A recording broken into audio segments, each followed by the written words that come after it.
As soon as Mr. Nimzo Indian invented this classic defence, everybody jumped on the bandwagon and began playing it.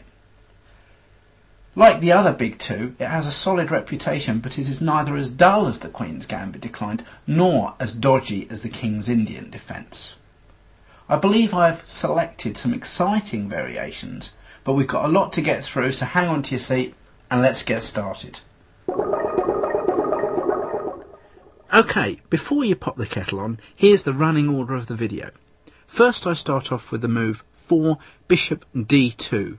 This is the first of the fourth move deviations, and here I introduce the concept of the importance of the E4 square and demonstrate why fianchettoing this bishop is such a good idea. It's not so important that you don't get to double the pawns on C3 in this line, because the knight in the centre of the board after bishop takes knight and bishop takes bishop more than compensates black for the lack of the bishop pair. 4E3 has perhaps been the most consistent choice of strong players throughout history. Here I demonstrate how you can actually pile on the pressure on this C3 knight despite the fact that this bishop is locked inside of the pawn chain. Here I show for the first time exactly what happens when the bishop ends up capturing the knight on C3 and white ends up with doubled C-pawns. Pressure is invariably built up on the C4 pawn, and also we see a few ideas involving the knight hopping into the centre and the queen zipping out to H4. All pretty active stuff. The provocative Samish variation A3 just sees more of the same really. Bishop takes C3, check, B takes C3, and I show you a plan in which black simply piles up the pressure B6, bishop A6, and the knight C6 to A5, ganging up on this weak pawn. The rarely seen 4G3 is designed specifically to prevent black from fianchettoing his queenside bishop with B6. However, a simple plan is shown in which black concedes his dark square bishop and then blocks up the position by putting his pawns naturally enough on dark squares.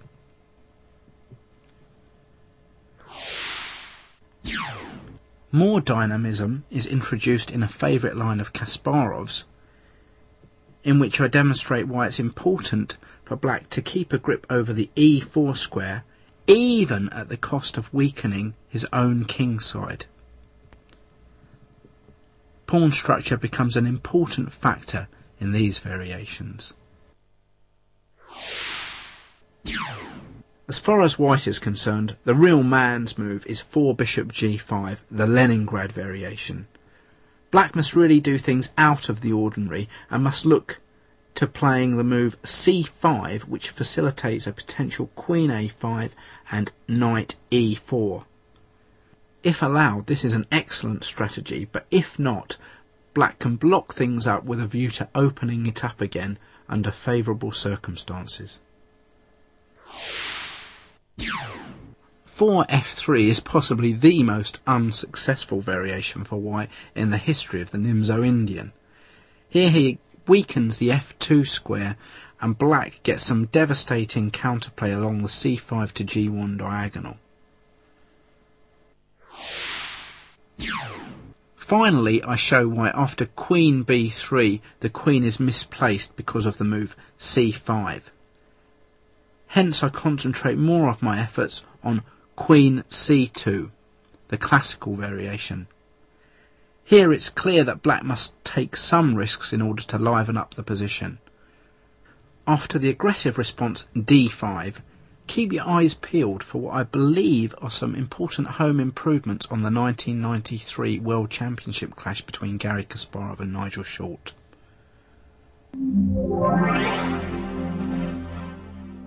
This bishop pin heralding the Nimzo Indian defence is in my view more dynamic than the initial response D5. You're going to have to remember throughout this video that it's all about the control of the important E4 square.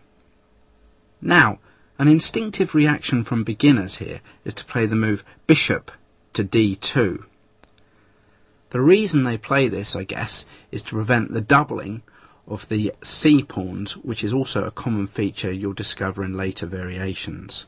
However, black still maintains a grip on the e4 square, and after, say, castles a3, he can afford to concede his bishop for the knight. Bishop takes c3, bishop takes c3, and then in fact immediately places knight in the centre of the board. By playing this, it seems to me that black always has the option of removing this bishop for the knight, but in fact would prefer to keep his trusty steed in the centre for as long as possible. He can back it up if need be with a queenside fianchetto, b6 and bishop b7, and also support it with the move f5. This is particularly useful for bringing his f-rook into the game, and the knight on b8 can flow out easily with d6 and knight bd7. Perhaps then a kingside attack might be on the cards with moves like queen to e8 and over to h5. I think the last time someone played bishop d2 against me was when I was 10, so I wouldn't worry too much about it if I were you.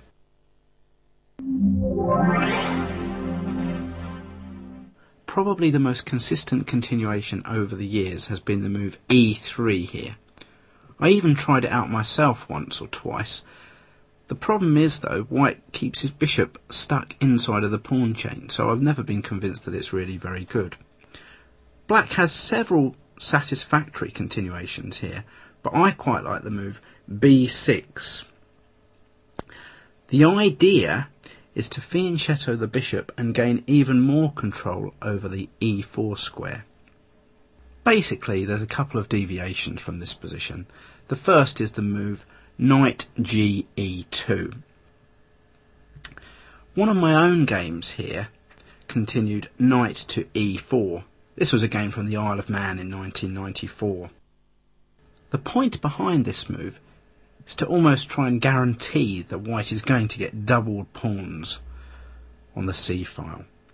Still, black intends to keep a firm grip on the e4 square, and of course as soon as the knight's been dropped into the centre, the move f5 becomes available. My opponent was John Merriman, and he chose to play f3 here. Actually, there's a neat little trap should white choose to play the move a3, which doesn't look incredibly stupid. Black can play queen to h4 with a subtle threat of checkmate on f2. After white parries it with g3, the queen drops back to f6, again threatening checkmate. Then the only satisfactory way to prevent it is with f4, which means that black is going to keep a grip on the e4 square forever. Actually, this position looks quite abysmal for white. Okay, back to f3. Well, I chopped some wood now with knight takes c3. And, well, white probably chose an inferior capture here with knight takes c3. Bishop takes c3 check. And b takes c3. Now, in this position, white has two bishops, but has permanent weaknesses in the form of his c-pawns. It's not so important now that white can get such a big centre because we've traded off enough pieces for it to be not so relevant. At this stage of the game, I targeted the c4 pawn and played knight out to c6.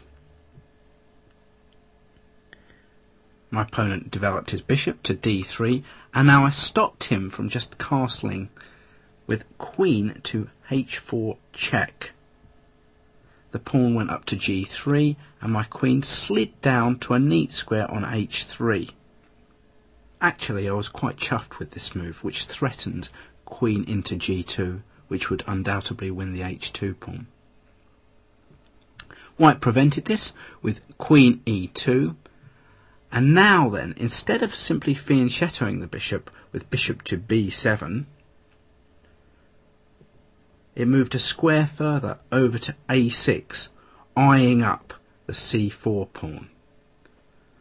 Okay, white obviously can't castle kingside now, and instead prepared to go the other side by moving the bishop first, this time over to a3.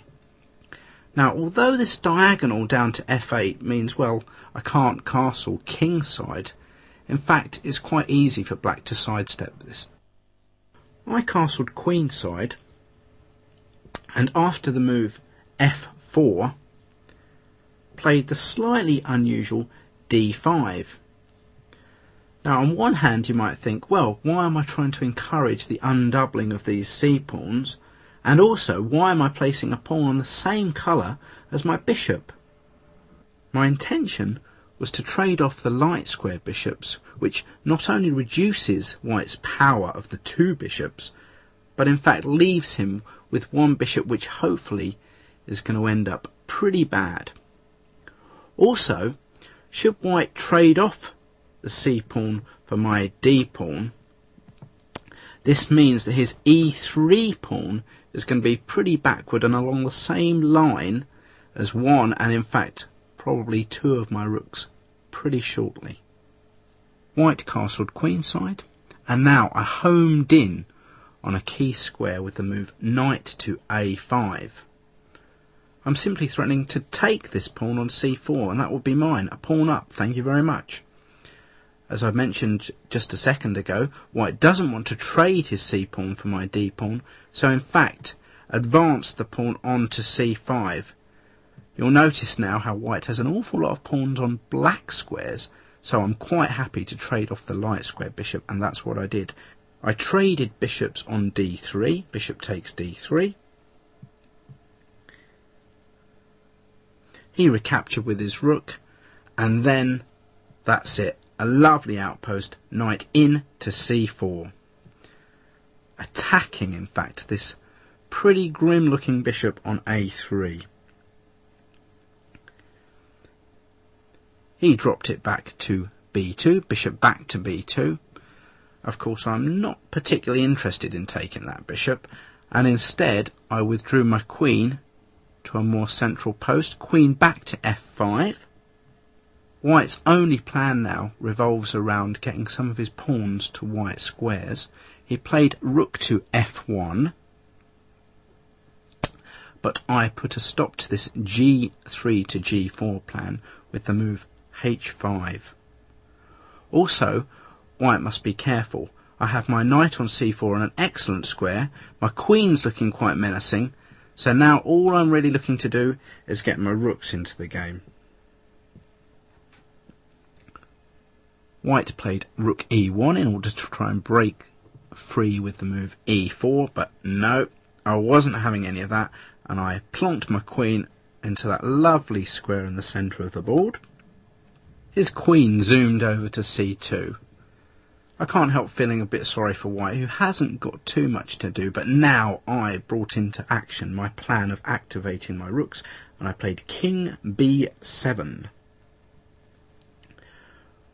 White played the move a4, and I played f5. Now, I have a threat of playing h4 in order to bring my rooks in down the h-file. White stopped this with a horrible looking move, pawn to h4, but actually it's necessary. One of my rooks came into the game now with rook h6, so it's preparing to come to g6, from where it attacks the g3 pawn. I'm afraid it was the same old story for white, who just zipped his queen back to e2. Not really much constructive for him to do, and after rook g6, I'm afraid his other rook was now tied down to a defensive duty. Rook g1 necessary to protect his g3 pawn. Even if I say so myself, the next move I really like. I played king c6, it felt free to roam the board, and now I'm forcing white to trade off pawns. C takes b6. To be honest, I wasn't too interested in just winning a pawn anyway. What I really wanted is to get a half open file from my rook, and after a takes b6, that's exactly what I got. White now tied his king down to the defence of a piece, king c2, because he needs something that's going to be able to protect the a4 pawn. If you remember, all of his other pieces already have enough defensive duties. rook to a8, attacking this pawn, king to b3. Now, by all means, pause the tape and see if you can find the winning combination in this position. It's actually pretty cool. Yep, you've guessed it, or at least I hope you've guessed it. I played rook takes a4. The king really must take it, there's no alternative. King takes a4. And now queen takes d3. My wonderful knight has got all sorts of forks up its sleeve, and white resigned in fact in this position. He's definitely going to lose a piece or get checkmated. If queen takes d3, then my knight spins its magic. Knight takes b2 check, and goodbye to the queen. The alternative queen f2 is almost too painful to look at. After knight d2, black threatens a variety of checkmates. For example, queen to c2 check, king to a3, and queen b3 mate. The way that game went with knight e4, f3, bishop takes c3 check, knight takes c3, and knight takes c3 is quite a vital concept. The double pawns after b takes c3 are really something that black must come to grips with. It's very important that he makes these his targets and doesn't simply get overrun in the centre of the board. This is a feature that will be frequently occurring throughout this video. Imbalancing the position in this manner is a real plus point of the opening. Yes, it means that black can play for a win even in a queen's pawn game. Although white doesn't always have to end up with these double pawns, there are other tactical resources available to black, as we're soon going to discover. So bishop d3 is the main deviation in this position. Black continues with bishop to b7, and then the knight comes out to f3. White's basically saying, I'm not too worried about these double pawns. Black can hop his knight into e4 now, and in this position the usual continuation is queen to c2. Black bolsters the knight in the centre with the move f5, and after castles is now ready to give up the bishop for the knight. Bishop takes c3, ensuring that he keeps his grip on the centre of the board, that key e4 square of course. B takes c3, and black can castle. One neat line that's been in my repertoire ever since I was a junior involves white challenging the knight with knight to d2, and black supporting it with this important move, queen over to h4. Now there's a neat little trick here, which is that if white plays the move pawn to g3, trying to budge that queen from its exciting role on the edge of the board there, he can play knight to g5. What's this? Blundering the queen? G takes h4, but uh-oh, that's it. Knight h3, thank you very much. The knight did its job in the centre of the board, and of course this fantastic bishop along the diagonal. Of course f3 is more logical, but then, well, black has the move knight to g5 if he wants. However, most satisfactory is knight takes d2, bishop takes d2, and then, well, following up with moves like d6, knight bd7, and perhaps even rook up to f6 and along to h6. Quite an aggressive line, really. It's particularly worth noting that this bishop on b7 has a sacrificial role to play as well. It doesn't look fair, but in fact black is threatening to win here. We've already seen the moves g3 and f3. But if white was to delete either of their moves and instead play something, well, let's say a4, then black has a big threat. Knight takes d2, bishop takes d2, and then look at this. Bishop from b7 captures the pawn on g2. To be honest, I think this is rather unfair, but who's complaining? King takes g2, queen to g4 check, king to h1 only move, queen to f3 check, king to g1, and no, not a draw by repetition, but in fact rook up to f6.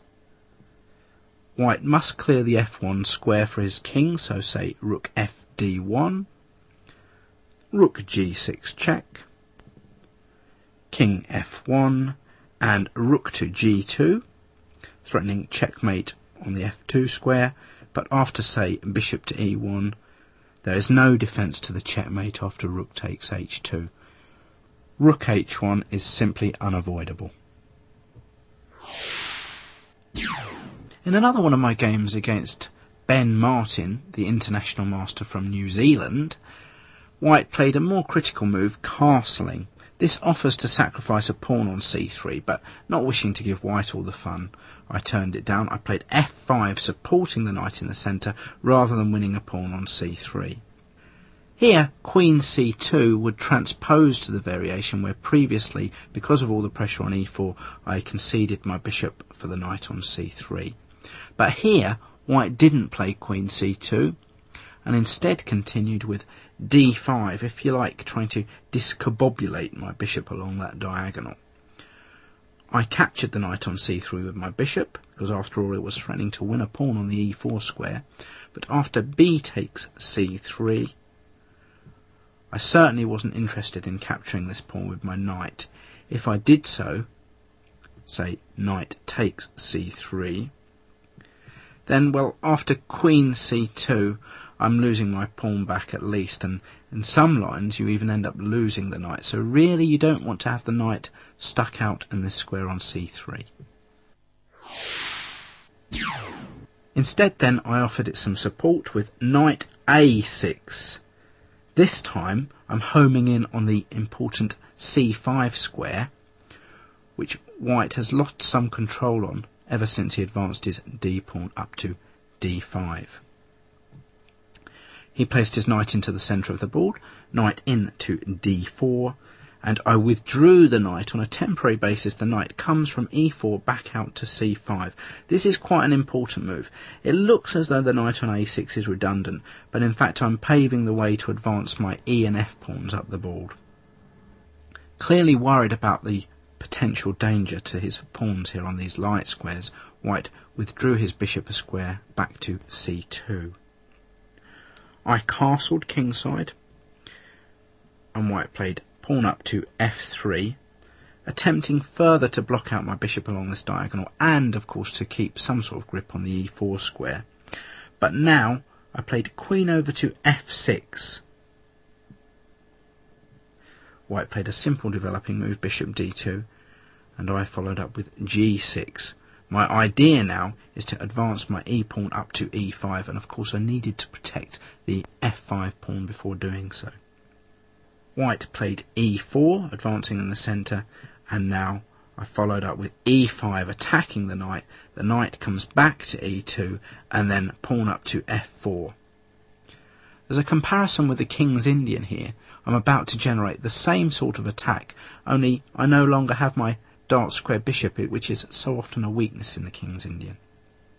White has two bishops on the board, but really they're both quite poor.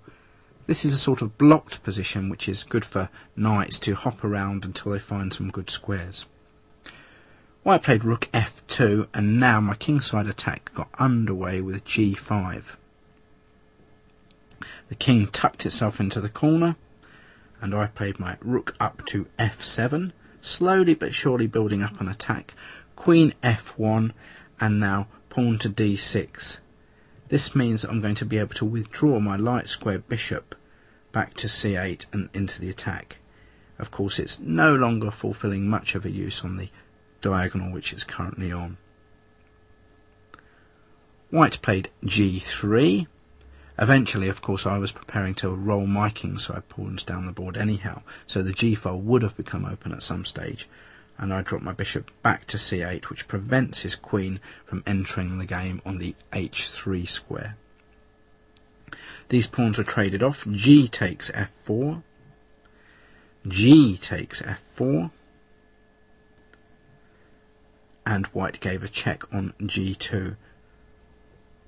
My king tucked itself nicely into the corner of the board, king h8,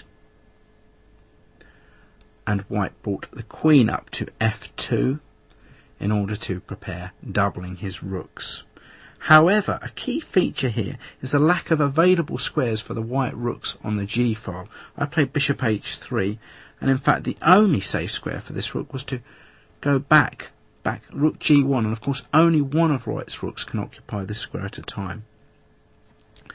I played knight back to b7, which enables my other knight to come into the game on c5, and also means that this knight retreated to b7 but can go over to a5 and of course attack this pawn on c4, which so often seems to drop off. In fact, white felt it was necessary to free his position here with the move c5, which I happily captured. Of course, I'm a pawn up now, which means I should be winning anyway, but the way that I finished off the game was, again, well, quite a good one. I'm quite pleased with this game.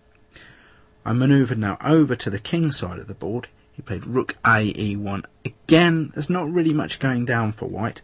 My knight came over to f8 in order to cloak my rooks on the g-file with the move knight up to g6, knight d3, and this is it. I'm able to double my rooks on the g-file without having a pair of them swapped off. Remember, white can only use one of his rooks on the g1 square. So I play rook g8. He brought his bishop back to d1, probably preparing to manoeuvre it round to f1 to challenge my h3 bishop. The other rook doubles up on the g-file, rook f g7, bishop e2, and now after knight h4, rook takes g7, rook takes g7. I'm about to get the infiltration on g2 that I was hoping for. White played bishop f1, but here it comes. Bishop to g2 check, bishop takes g2, and rook takes g2. This effectively wins the white queen, for if it dodges the attack on the rook, say queen to f1, the bishop on d2 is hanging. I won the queen for the rook and the knight, and soon white resigned. An important feature of this game is the advantage that knights have over bishops in blocked positions. Remember that once you've swapped off your dark square bishop in the Nimzo Indian, which invariably happens, you will usually want to put your pawns on dark squares. Here the pawns on d6, e5, f4 and, well, g5 for the moment, in order for them to work in perfect harmony with the light square bishop. That way you have both the light squares and the dark squares completely under control.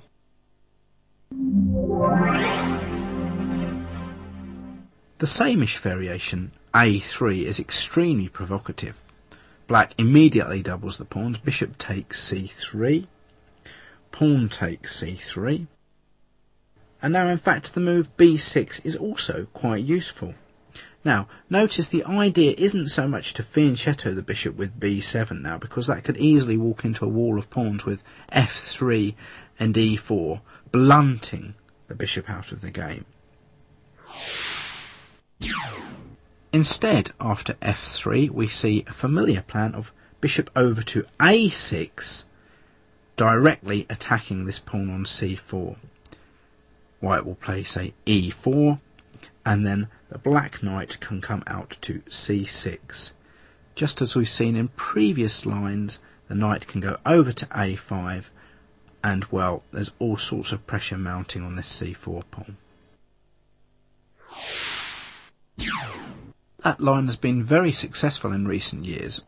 I didn't actually know about this when I was a junior, and I had to settle for lines with d6 and e5. Very logical. Again, putting your pawns on the opposite colour from your remaining bishop. That is in fact very satisfactory, as is the line with the immediate knight to e4. As I've mentioned before, white is not really in danger of losing his c3 pawn, because after knight takes c3, queen c2 will trap the knight. However, the knight is in fact quite tricky, and it's difficult to budget. Of course, this move f3 is floored by the usual queen to h4 check, pawn to g3, and knight takes g3, winning for black. The truth is that no one plays this a3 same-ish variation anymore, because after bishop takes knight, pawn takes bishop, there's just too many good options for black. I've really concentrated on the line with b6, bishop a6 and knight c6 to a5, pressurising the c4 pawn. And as you'll see, it's been played by top stars such as Sokolov and Tukmarkov.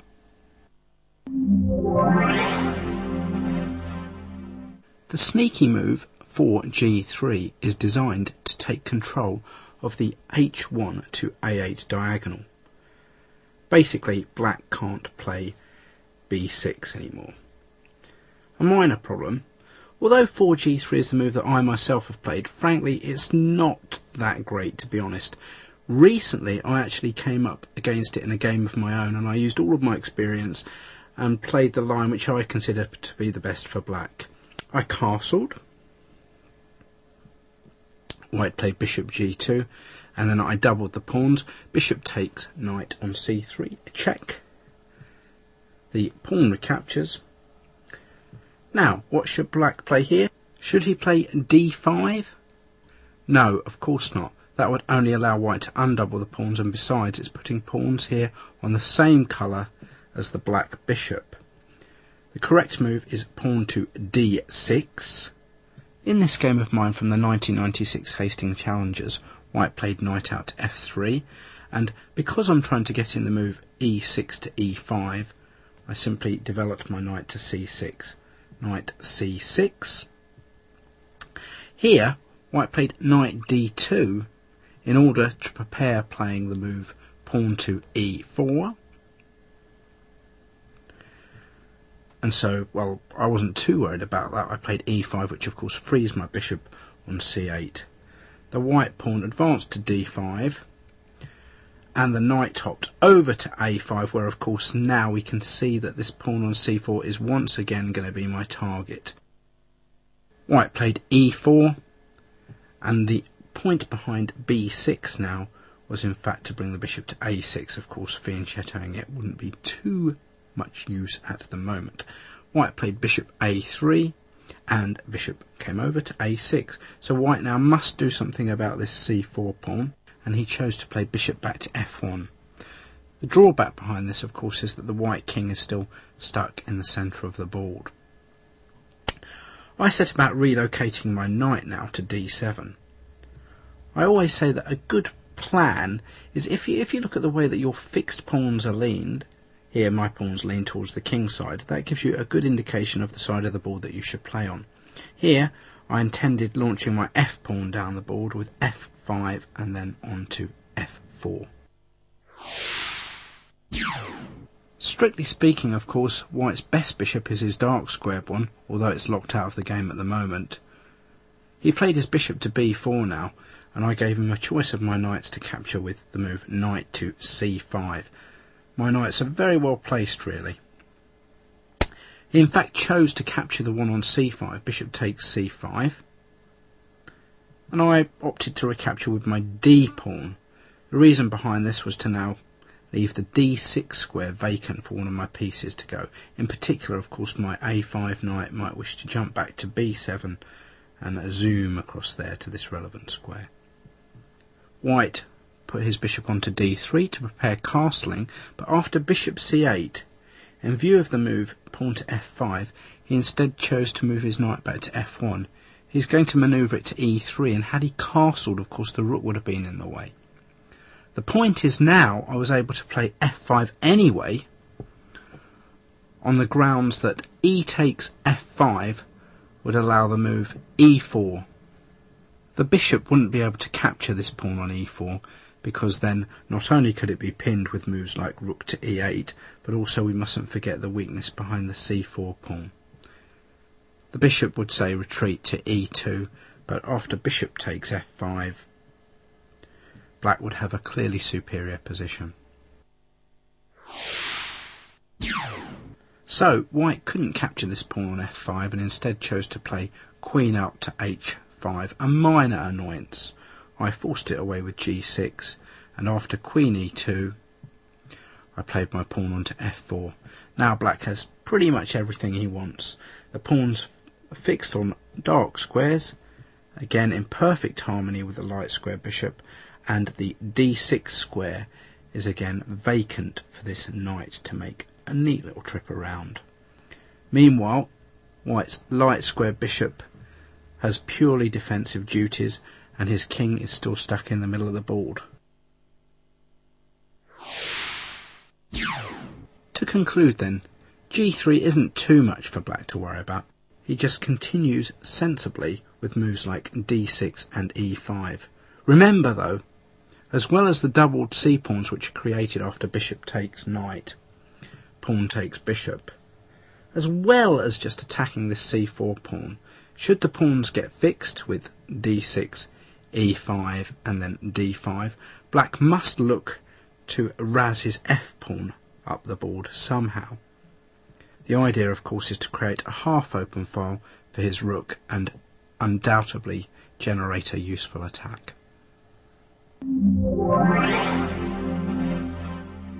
In my view, it's probably more logical for white to seek to get this bishop on c1 outside of the pawn chain before playing the move pawn to e3. In the World Championship matches between Garry Kasparov and Anatoly Karpov, the line that became quite popular is for white to play knight out to f3. After b6 we can reach positions that come from a Queen's Indian defence. The bishop comes to g5, pinning the knight to the queen, and after, say, bishop to b7, e3, black has some decisions to make.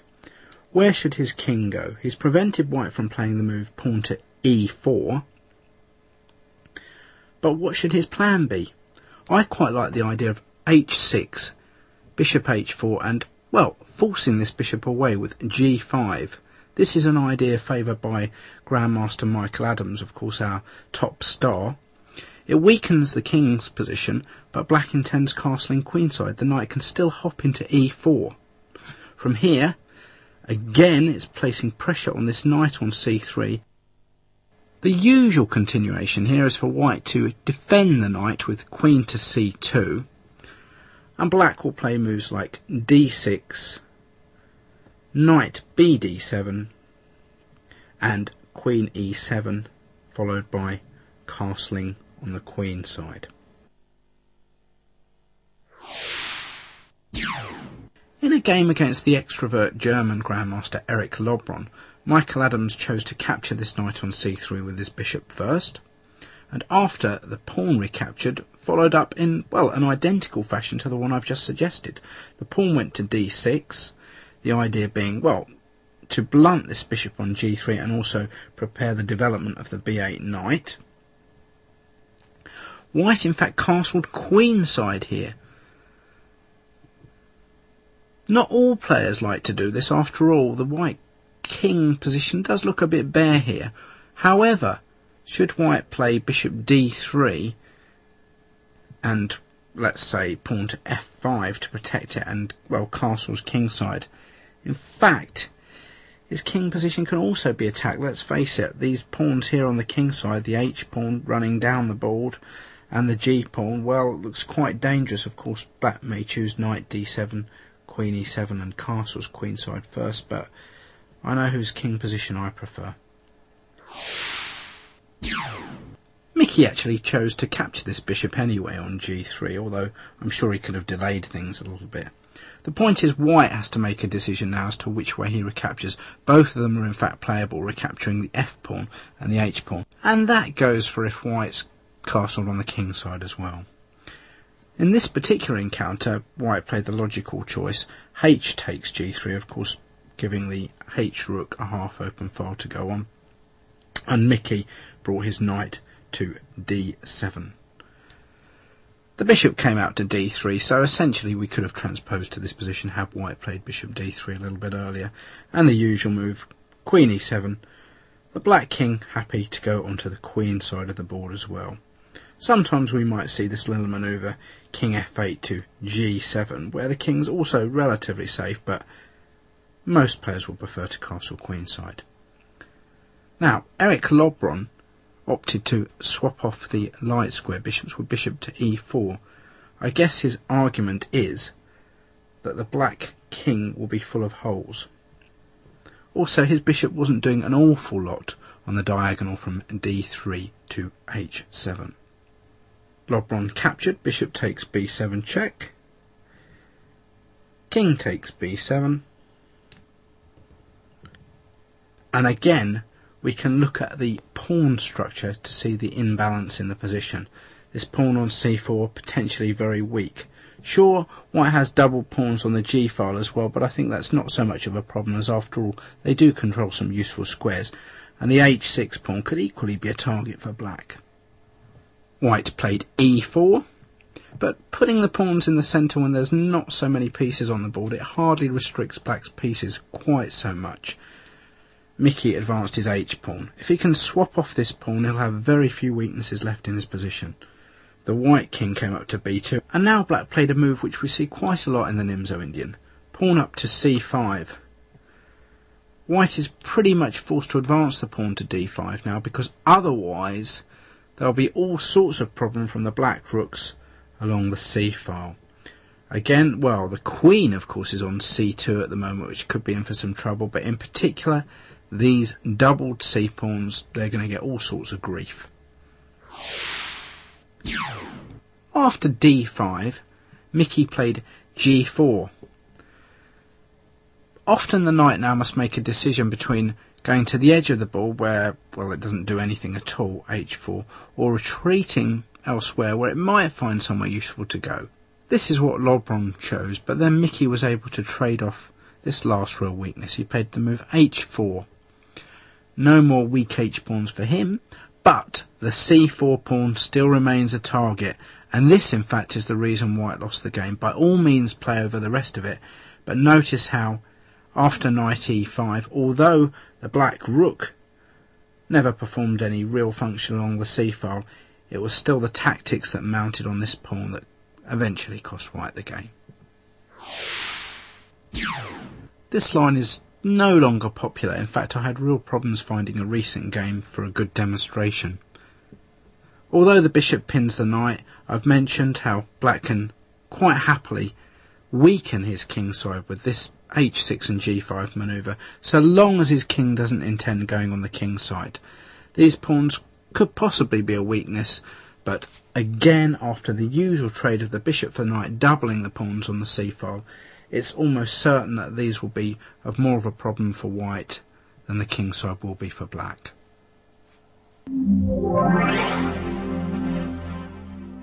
Arguably the most aggressive of all the variations for white against the Nimzo Indian is 4 bishop g5. The important difference between this and bishop g5 after the white knight comes out to f3 is that white is not committed to this variation and can in fact choose to play moves like f3 and e4. For this reason, this particular flexibility, it's not so wise for black to play b6. In particular, of course, here white could play immediately e4. This knight is pinned to the king, the knight on c3. On the other hand, the knight on f6 is pinned to the queen. Instead then, the generally accepted move is the move pawn to c5 before or after, and in this case I'm advocating after, the move h6. The white bishop, if white is going to strive for any sort of advantage at all, which of course we know he's not going to get anyway, is to retreat the bishop back to h4. Should he opt to swap with bishop takes f6, then the simplest continuation is bishop takes c3 check first of all, pawn takes c3, and then queen takes f6.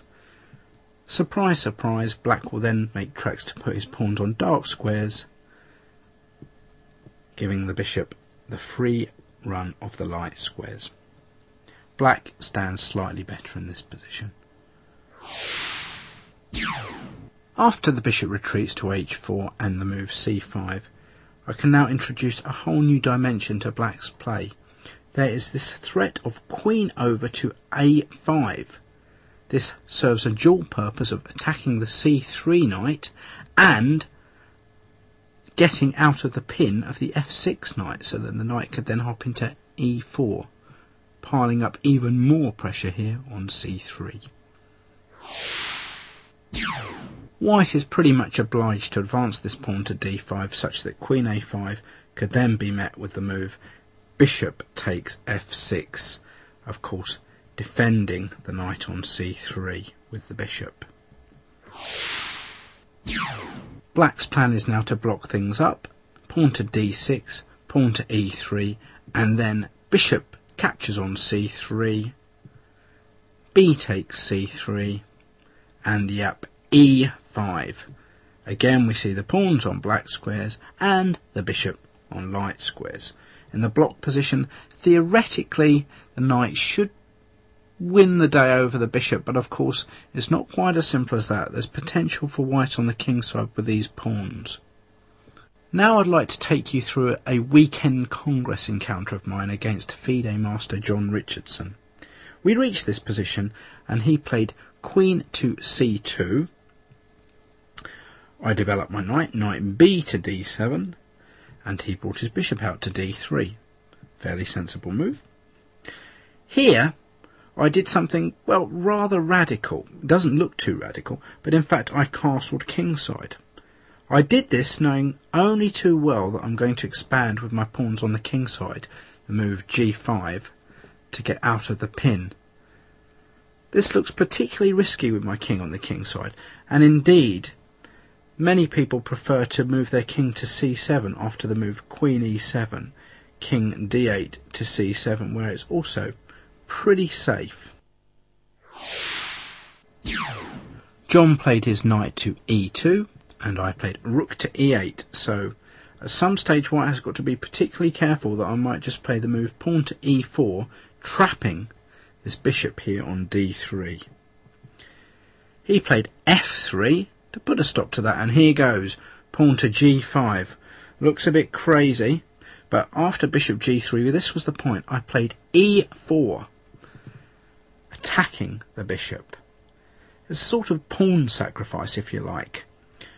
White doesn't want to capture this with the pawn, because after pawn takes pawn, I would play knight to e5, and look at this, the bishop on d3 is horrendous, and although white has a half-open f-file, I have superbly placed knights, and the f5 square, of course, is under control from this c8 bishop. Meanwhile, these pawns again on c4 and on e4 are going to become big targets. The queen could come to e7, and backed up by the rook on e8, perhaps both of these pawns could drop off in the near future. So white made the correct decision and captured this pawn with his bishop. I took off the bishop, knight takes e4, and white played f takes e4. Now my intention was to regain the pawn, and I did this with the move knight to f6, which of course also protects the d6 pawn. And, well, seeing that he was going to lose this pawn anyway, white chose to advance it to e5. In fact, it's slightly annoying for me here, because the move knight to g4 would look particularly good. Of course, if I could then capture this pawn on e5 with my knight, that would be superb. But had I played this move knight g4, I believe white could get the advantage with the move e6. And my king, of course, this is when it's going to be punished. Look at these pawns which I advanced. So I simply recaptured this pawn on e5, d takes e5, and well, to show how fair I am and to show that it's not always one-way traffic, White had a little bit of fun here and played the move h4. You'll notice in this game how the pawns just get strewn all over the place, and White of course is hoping to open up this h-file for his rook and, well, checkmate me, to put it bluntly. I played my knight up to g4 here, attacking the pawn on e3, which White decided that he should defend with king d2. Not by any means a silly move, because it does also allow this a1 rook to come into the game. However, I thought, well, it's time to make the position a real mess and get some sort of attacking going against White's king as well, so I played b5. So now, well, everything's pretty much all over the place, but I have to say I did feel pretty confident at this stage. The d5 pawn now is my target. All I need to do is remove this c4 pawn with my pawn here on b5, and that will be mine. White therefore played e4, and I increased the amount of isolated pawns I had now with b takes c4. However, let's not forget that I'm now controlling the d3 square, and I've created a half-open file here on the b line for my rook. So b takes c4. White played queen a4, attacking the pawn on c4, but well, I wasn't too fazed by that. Bishop to d7. The queen captured on c4. And rook to b8, preparing to come down to the 7th rank with rook b2 check. White's king, well, he's got to be very careful about his king, let's just put it that way. Rook a b1, so he challenged the b file, so for the moment at least he's put his own kingside attack on ice, and well, with the queen stuck here on c4 you can see why that's the case.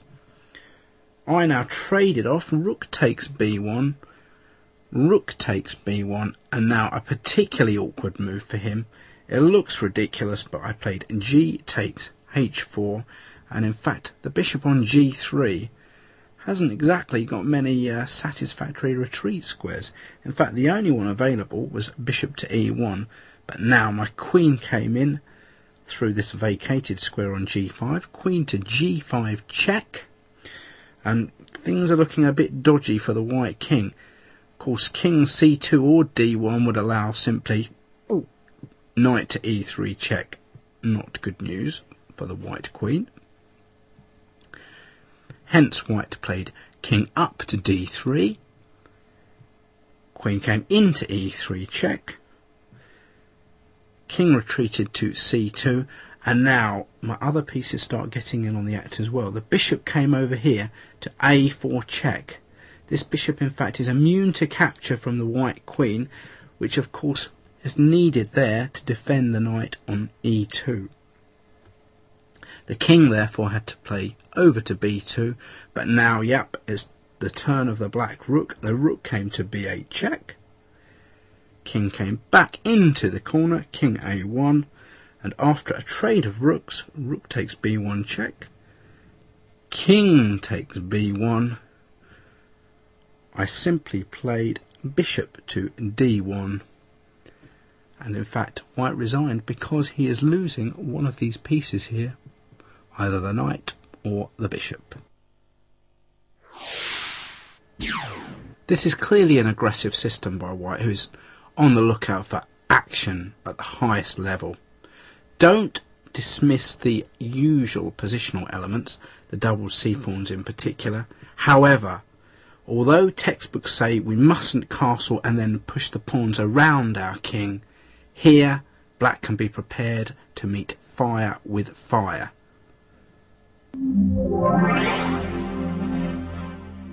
Four f3 is a newish idea popularised by world-class player Alexei Shirov. In fact, as far as I can see, he seemed to lose all of his games with it, but I won't dwell on that too much. Black has several reasonable moves at his disposal, but I quite like the idea pawn to d5. The aim is simple. White prevents this e2 pawn from going to e4. Now, you may well think, aren't I turning it into a type of Queen's Gambit declined? But the important thing is this pawn here is now on f3, which not only takes the square away from the white knight on g1, but of course there's also a big hole here on f2.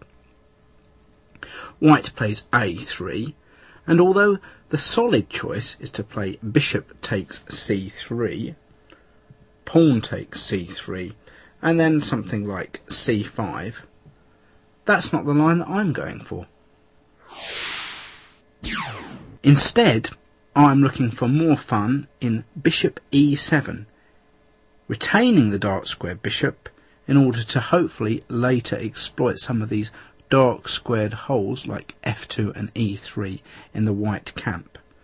Of course, the drawback is white can get in this move e4 immediately, and after pawn takes e4, pawn takes e4, white appears to have built up, and indeed, well, he has built up, quite a big centre. However, some tricky play now by black. The move e5. White doesn't really want to take this pawn because after d takes e5, the pawn on e5 after, say, queen takes d1 check, king takes d1, knight g4 is going to drop off. Let's remember, of course, there's the knight coming into f2 check. This white would not even consider this move. To avoid an isolated pawn, white must play d5.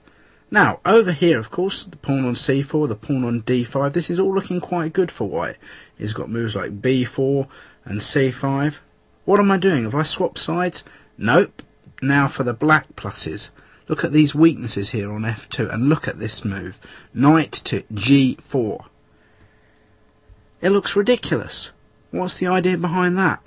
Well, of course white can't push it away with h3 because black has bishop h4 check. White could try and kick the knight with bishop to e2 instead, which of course means that bishop h4 check could be met with g3. But instead then, black would play bishop to c5, and although there's two pieces here attacking the knight on g4, black has queen h4 check to regain the extra piece. In my illustrative game between Malaniuk and Vasily Ivanchuk, white played the natural knight to f3, but here's where the fun began. The bishop came out to c5. Of course, black now threatened the knight into f2, forking the rook and the queen. White, in fact, provoked something to come to f2 with the move b4. The idea is, of course, that it's no good black winning this rook in the corner of the board with the knight if he's going to lose his bishop, because the knight will also be trapped. So instead, Ivanchuk played bishop to f2 check, forcing the king to move, king up to e2, and now a very clever move, pawn up to c5.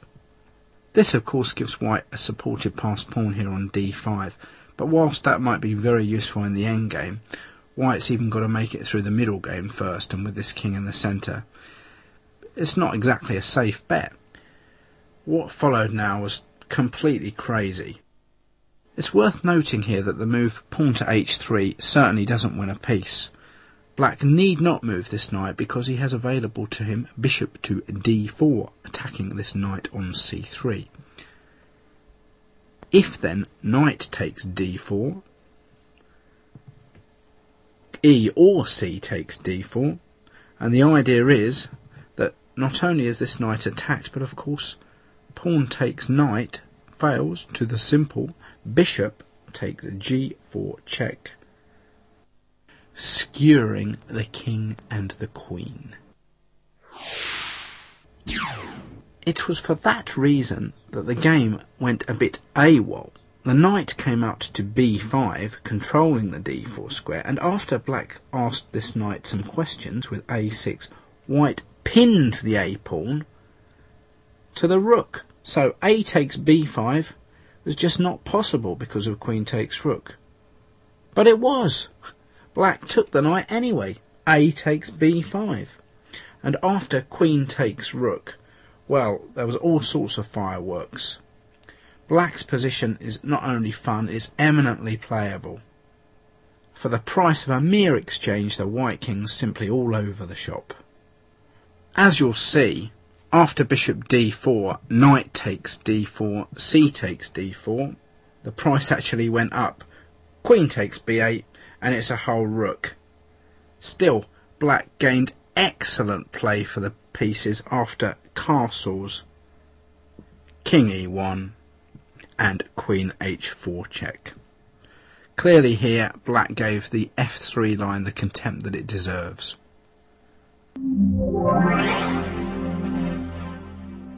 Now I'll finish off this video with a look at the queen moves that white can make on move 4.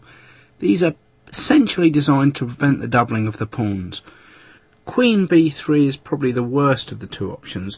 The point is the queen is more awkwardly placed on this square here on b3. A very satisfactory and simple response for black to play c5. White will capture this pawn on c5, d takes c5, and then the black knight can come to c6. The bishop on b4 doesn't necessarily have to capture this knight, and in fact can regain the pawn at any time. If, for example, white plays knight out to f3, black also has knight e4.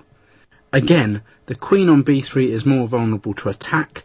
The knight can capture this pawn on c5 to attack it.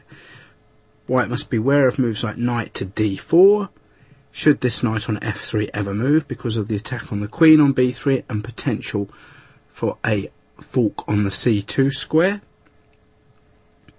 Similarly, black has no problem sticking his knight in the middle because the queen is not on c2, from where it will be vulnerable for capture. Of far more importance is the classical variation, queen to c2. White ensures that his pawns are not going to be doubled via a capture on c3, and it's up to black now to liven up the position.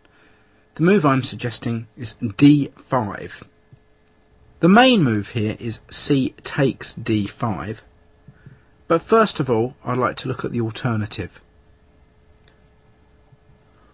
White guarantees the bishop immediately with a3, and after bishop takes c3, recaptures as intended with the queen.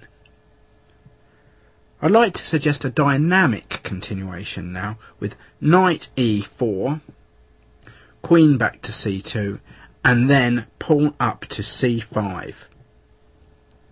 The idea is that the black queen is now free to move over to a5 if need be, and also black places a lot of pressure on these central squares. Again, the white queen is no longer protecting d4, and all of white's pieces here remain on the back rank. Consequently, white is likely to play d takes c5, after which black continues his lead in development with knight c6. Knight could well come in to d4 at some point, attacking this queen on c2. White would play, say, knight f3, after which queen can come out to a5 check. Probably the critical line here is for white to play knight into d2, preserving his two bishops advantage, but then moves like knight d4, queen d3, and e5 are particularly frightening. Black is prepared to sacrifice pawns b4, queen a4, and knight c2 check is threatened. On top of this, there's bishop f5, and white really pays the penalty for moving his queen so much in the opening. In fact, shock horror, this position was reached in the game Barayev-Ivanchuk. White played rook a2 to prevent the check on c2, and black traded knights, knight takes d2, and white made a slight inaccuracy with rook takes d2. Black's bishop developed to this f5 square, attacking the queen, which sidestepped over to e3, and now more pawns are offered. Black castled queenside, so a tremendous lead in development for black, but, well, pawns are falling by the wayside. White tried to budge this bishop off of the diagonal with g4, which also may well help this bishop come out to g2, but he was hit with a stunning bolt out of the blue. Black ignored the attack on the bishop and threw his queen into c2. This can't be taken with a rook, because then knight takes c2 check would win the queen back. White is in a hopeless position already after just 16 moves. As opposed to a3, the main move is c takes d5. Now, the reason why White's move queen c2 is falling from popularity at the moment is that black can now capture on d5 with the queen. Queen takes d5. Garry Kasparov in the recent World Championship clash with Anand was unable to prove any advantage against this move whatsoever, and Nigel Short has won 1 or 2 games himself with black. However, it's a little bit dull, so instead of queen takes d5, I'm going to look at the alternative e takes d5 and get ready for some excitement.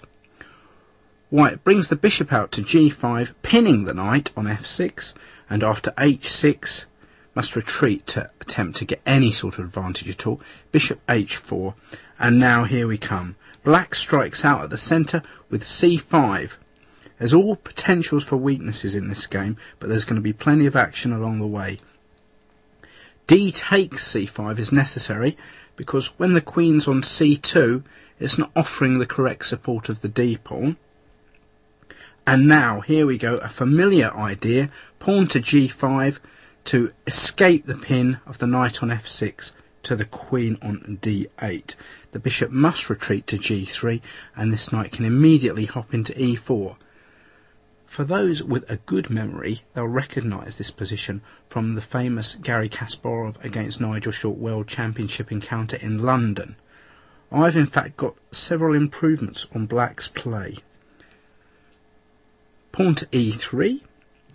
Queen comes over to a5, so the queen here, the bishop on b4 and the knight on e4, all pressurising this knight on c3.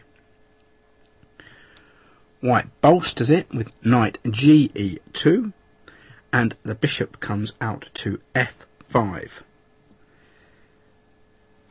White plays bishop e5, defending c3 again, attacking the rook on h8. And now I'd like to describe to you a game of mine against FIDE master Andrew Law. Here I castled kingside, a familiar theme if you remember the ideas I came up with in the Leningrad variation. My king here could well be vulnerable with the pawns already moved around the king, and no doubt White can be seeking to open up the h-file by launching his h2 pawn. White played knight to d4, attacking the bishop on f5, but instead of retreating this bishop, I played my knight on e4. I captured on c3, unleashing an attack on the white queen here on c2. White could recapture this bishop with queen takes f5, but then after knight e4 check, black still has plenty of fun. Instead though, my opponent chose to take with the knight, placing the knight on an excellent square on f5. Knight takes f5. I retreated the knight to e4 check anyhow, and the white king tucked to d1. So my king on g8 looks pretty vulnerable here, and white's king meanwhile is stuck in the centre of the board on d1. White is already a pawn up here, but black is happy to throw more wood into the fire, and here I simply develop my knight to c6. I'm not too worried about this h6 pawn dropping off at the moment. After careful consideration of all the bishop retreats, Andrew Law chose bishop back to g3. I took this pawn on c5, bishop takes c5, which clears the way for a potential knight to b4 at some stage. Now he played pawn to f3, and here I believe is a critical move. Instead of capturing this bishop on g3, which would have enabled the white rook to come into the game via h takes g3, I played an interesting move, and I think a good one too. Rook f to d8. White first captured the pawn on h6, knight takes h6 check, and king up to g7, and then conceded the knight with knight takes f7.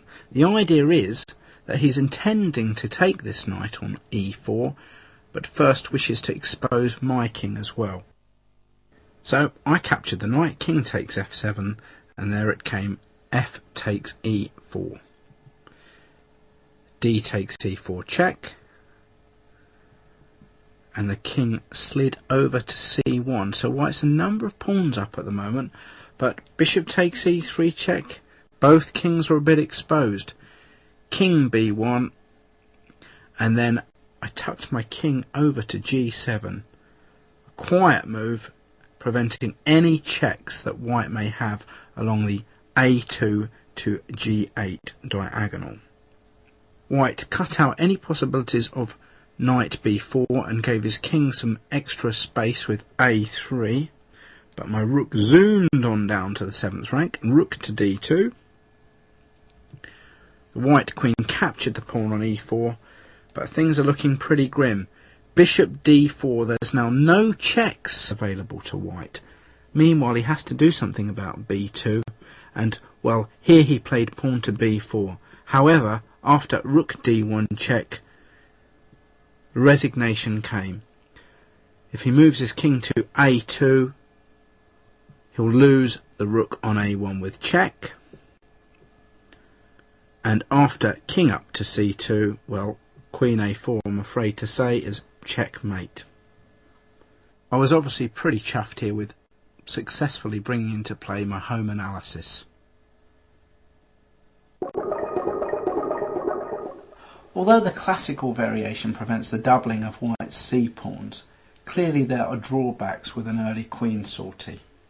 We're at the end now, and I must confess, early on, when I said that Mr. Nimzo Indian was the inventor of this opening, okay, so I lied. But did I deceive you on the entertainment value? I think not. Thanks for watching.